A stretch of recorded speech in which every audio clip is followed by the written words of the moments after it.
High বন্ধুরা, আমি প্রিয়াঙ্কা আবার চলে এসেছি একটা নতুন ভিডিও নিয়ে। আজকে রেসিপিতে দেখাবো একটা মাছের ডিমের একটা নতুন রেসিপি। দেখো, এর জন্য কিছুটা ডিম নিয়ে নিয়েছি। আগে প্রথমে কড়াইতে ডিমগুলো দিয়ে দিচ্ছি আর দিয়ে দেবো অল্প পরিমাণে জল।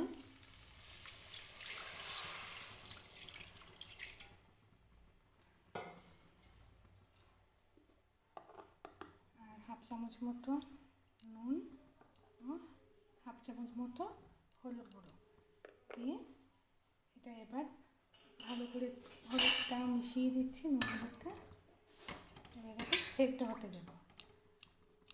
ডিমটা সেদ্ধ হোক, ততক্ষণে বাকি আয়োজনগুলো করে নিই। দেখতেই পাচ্ছ, এটা ডিমগুলো বেশ সুন্দর সেদ্ধ হয়ে গেছে। ডিমগুলো কি সুন্দর সেদ্ধ হয়ে গেছে। এবার এটার জলটা আমি ছড়িয়ে নেব আর ঠান্ডা হয়ে গেলে ছোটো ছোটো পিস করে কেটে নেব। এবার দেখো, নিয়েছি কয়েকটা আলু ডুম করে কেটে নিয়েছি। আর নিয়েছি একটু পেঁয়াজ কুচি, টমেটো কুচি, কাঁচা লঙ্কা, আদা। এবার পেঁয়াজ, টমেটো, আদাটা পেস্ট করে নেব। দেখো, সেদ্ধ ডিমগুলোকে ঠান্ডা করে এরকম ছোটো ছোটো আকারে কেটে নিয়েছি। এরকম ছোটো ছোটোভাবে কেটে নেবে। এবার কড়াইতে দিয়ে দিয়েছি তেল, দিয়ে দিচ্ছি একটু দুটো গোটা তেজপাতা আর অল্প একটু গোটা জিরে ফোড়নে। এবার এটা হালকা একটু নাড়াচাড়া করে দেবো।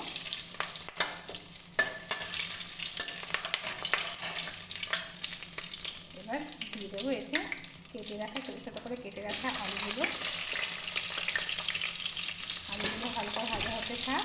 ততক্ষণে দেখো মশলা পেস্টটা করে নিই। দিয়ে দিচ্ছি কিছুটা আদা কুচি, টমেটো, পেঁয়াজ কুচি, টমেটোর আর কাঁচা লঙ্কা। এটা পেস্ট করে নেব আর আলুগুলো হালকা ধুয়ে নেব। এবার দেখো, আলুগুলো হালকা ভাজা হয়ে গেছে। এবার এতে দিয়ে দিচ্ছি আমি স্বাদ মতো নুন, হাফ চামচ চিনি দিয়ে হালকা একটু চিনিটা দিয়ে নেব। চিনিটা দেওয়াটা খুব সুন্দর কালার আছে, স্বাদও আছে।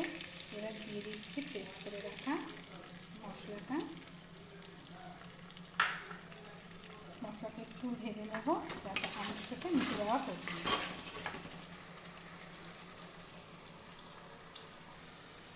মশলাটাও দেখো বেশ হালকা ভাজা হয়ে এসছে।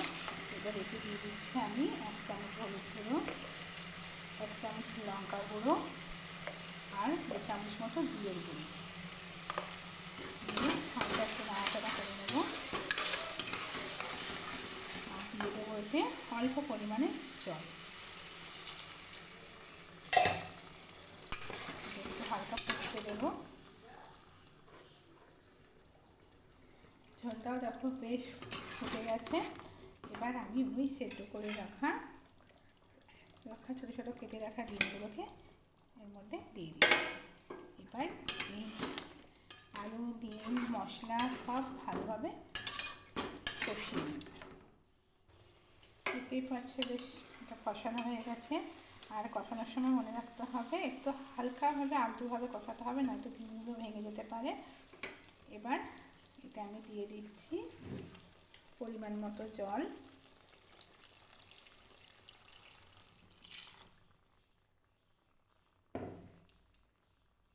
দিয়ে হালকা একটু নাড়বো। নেড়ে উপর দিয়ে দিচ্ছি একটু গরম মশলার গুঁড়ো দিয়ে ঢাকা দিয়ে দেবো। ফিরে আসবো 5 মিনিট পরে। ফিরে এলাম 5 মিনিট পরে। দেখো, আমাদের মাছের ডিম আলুর রেসিপিটা তৈরি হয়ে গেছে। আর দেখো, ডিমগুলো কি সুন্দর গোটা গোটা রয়েছে, একটুকু ভাঙিনি। এবার এটা নামিয়ে নেব। তৈরি আমাদের মাছের ডিম আর আলু এই রেসিপিটা। এইরকমভাবে রান্না করলে মাছের ডিমগুলো খুব নরম থাকে। দেখো, তোমাদের দেখাচ্ছি কি সুন্দর। দেখো, কেটে যাচ্ছে, একদম নরম। দেখতেই পাচ্ছ ভেতরটা, মশলাটাও ভালো মতো ঢোকে। রেসিপিটা যদি ভালো লেগে থাকে আর আমাকে একটু চ্যানেলটা লাইক করে দিও আর চ্যানেলটা সাবস্ক্রাইব করে দিও। টাটা, ফিরে আসবো আবার নতুন ভিডিও নিয়ে। এখানেই ভিডিওটা শেষ করছি।